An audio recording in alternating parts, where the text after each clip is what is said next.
السلام عليكم ورحمة الله وبركاته، وياكم أختكم هيثم قناة مطبخ الحبايب. شوفكم أعزائي المتابعين خواتي العزيزات، ورجعنا فيديو جديد وهي طريقة عمل السميط التركي بنكهة جدا مميزة أو طيبة أو لذيذة. السميط التركي بالجبنة. شوف مكونات الوصفة اللي راح نستعمل بيها السميط. عندي هنا كيلو طحين، تقدرون انتو إذا عائلة صغيرة نصف الكمية تسوون. كيلو طحين، كوب مي دافي، نصف كوب حليب، نصف كوب زيت. عندي هنا القشطة الحامضة، إذا ما موجودة مو إجباري تخلون لبن حامض بمكانه، نكهة واختمار جدا رائع للسميط.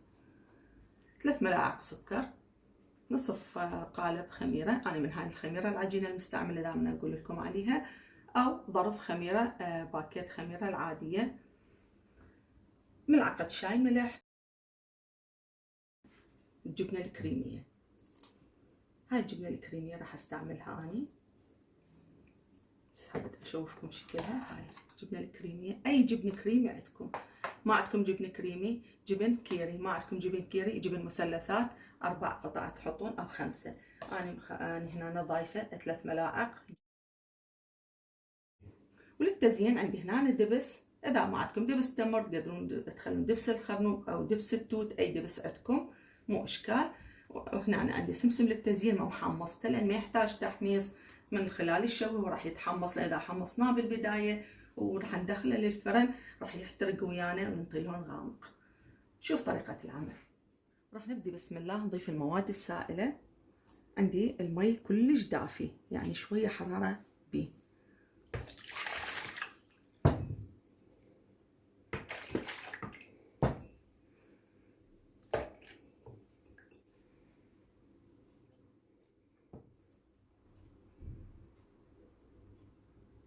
نضيف الخميره، الملح، الملعقة القشطة الحامضة، ملعقة أكل، وإذا ماكو قلنا نستبدلها باللبن. 3 ملاعق الجبنة الكريمي. هخلط المواد السائلة ونرجع وياكم.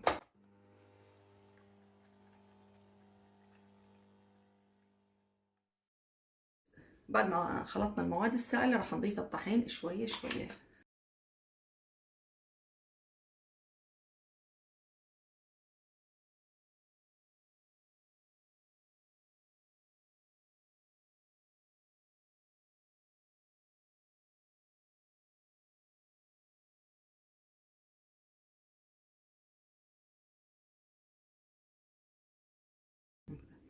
طبعا بهالشكل انعجنت ونقدر نعجنها احنا بايدنا.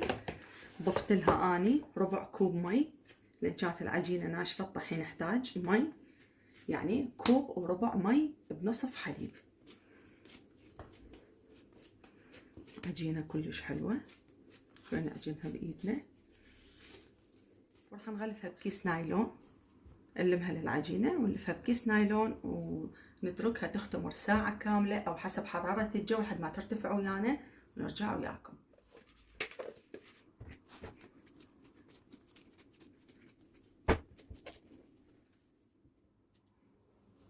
رجعنا وياكم بعد ما اختمرت العجينة مدة ساعة ما شاء الله بهالشكل. غطيناها بنايلون، غلفناها. بسم الله.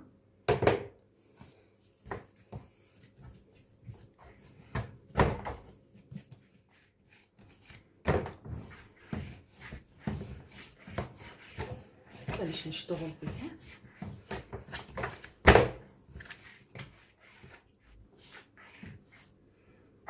نقطعها نقسمها قسمين، نقدر نشتغل بيها على راحتنا.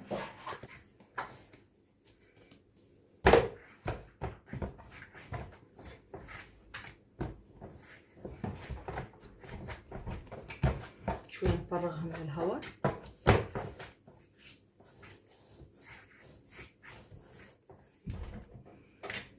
بعد ما برمناها بهالشكل نقطعها قطع متساوية. بسم الله.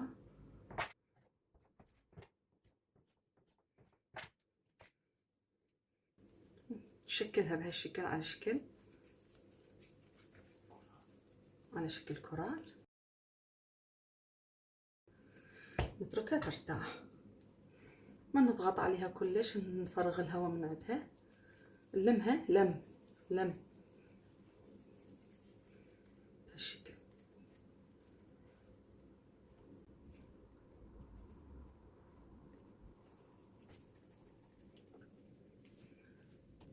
واذا ما تقدرون، اذا تحبون تقطعوها بهالشكل هيك نسويها دوائر، هم سهله هيك بهالشكل.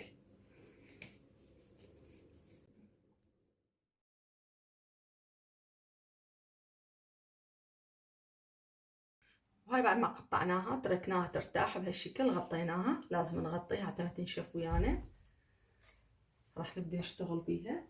انا عندي هنا محضره السمسم بدون ماء حامصه، ما يحتاج تحميص، وهذا الدبس بهالشكل، لا خفيف ولا ثخين، يعني نصف استكان دبس بربع مي. راح نبدي العمل. بسم الله. راح نبدي بسم الله.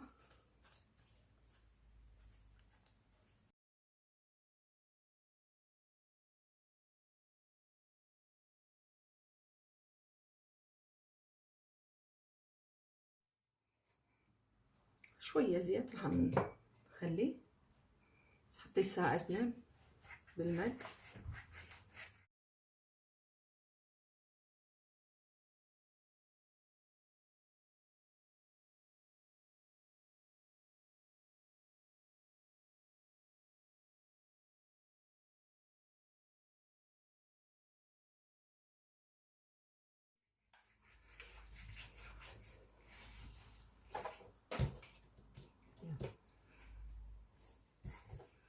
هاي العجينتين متساويات، انا مسويتها طبعا الفيديو قبل هذا، هم عن طريقة عمل السميط بس السادة بدون جبن.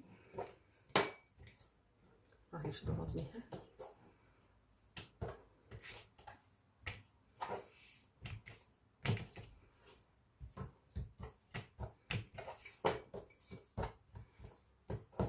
لازم نمسك هذا الطرف نشتغل براحتنا.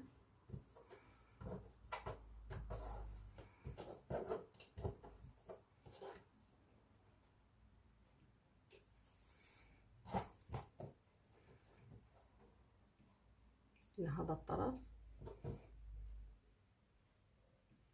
اللصقة حتى ما تنفتح ويانا بهالشكل.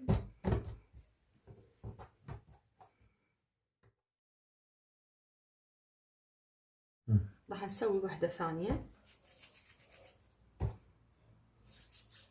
حتى بناتنا يضبطون الطريقة يسووه. أنصحكم تسووه جدا جدا رائع. طبعا أنا مستمتعة بأكلته وعائلتي أيضا.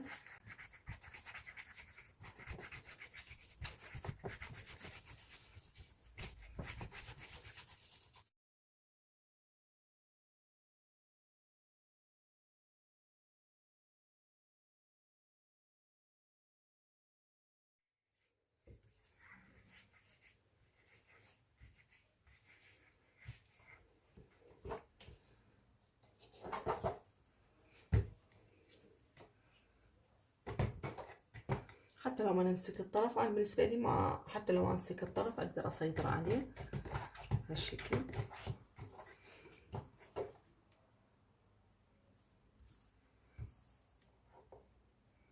أهم شي نعقد الأطراف. طبعا مديت عجينة واحدة، راح أسوي من الوحدة اثنين، يعني خيطين، وراح ألف بهالشكل. بس راح تصير هاي قطع صغار، وتقدرون تسووها انتو اطول، بس هاي للاطفال تصير كلش حلوة. راح نغطس هسه السميطة بالدبس العجينة من فوق ومن اعلى ومن اسفل.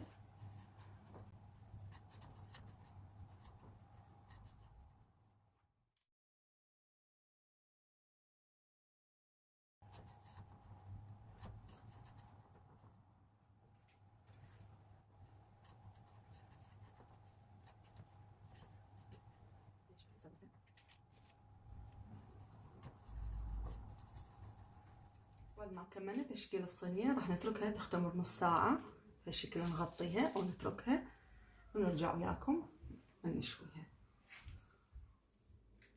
هاي بعد نص ساعة بعد ما تركناها تختمر ما شاء الله ارتفعت ويانا. راح اشويها على درجة حرارة 200 من الاعلى ومن الاسفل، ونرجع وياكم بعد الشوي.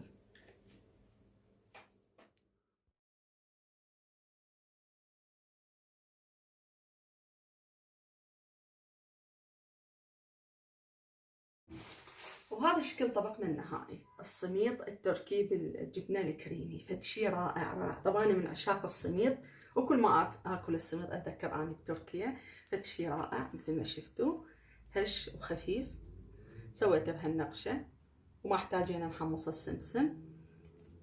هذا شكله راقي راقي جدا. هذا شكلها من الداخل.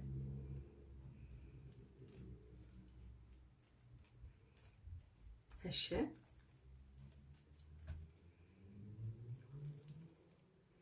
وروعة روعة. أنصحكم تجربته وأنا مسويته، أنصحكم كلكم تجربوه، خصوصا جاينا أيام شهر رمضان المبارك بالسحور، أيام رجب وشعبان للصائمين، وألف عافية. إن شاء الله فيديو اليوم نال إعجابكم. لا تنسوني من الدعم والمشاركة وتعليقاتكم الحلوة، واللي ما مشارك خليه يضغط زر الاشتراك ويفعل الجرس وشير مع الأهل والأصدقاء حتى يستفادون أكثر عدد ممكن من الوصفة ويطبقوها، وألف ألف عافية على قلبكم. جربوها أنصحكم بتجربته. سهمكم العافية.